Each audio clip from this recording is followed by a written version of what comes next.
Welcome sa Food Club Manila na located sa Ayala Mall, Manila Bay, 4th floor.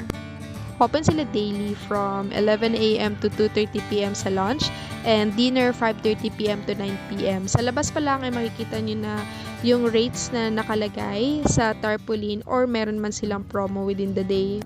Open sila for early reservation and open din naman sila for walk-in, pero mas better kung magpapa-early reservation kayo dahil punuan sila ngayong December.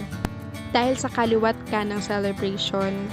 Pagpasok pa lang dito, mamamangha ka na. Sino ba namang hindi mamamangha sa 100 dishes na nasa harap mo?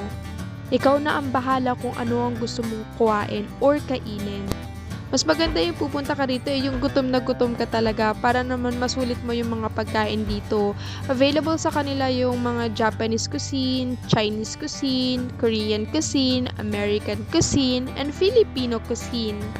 Meron din sila rito mga desserts, ice cream, halo-halo na ikaw na yung gagawa, cakes, popcorn, mga candies para sa mga bagets, dessert, appetizer, available din yung salad, mga kimchi, and then mga putos, available din sa kanila.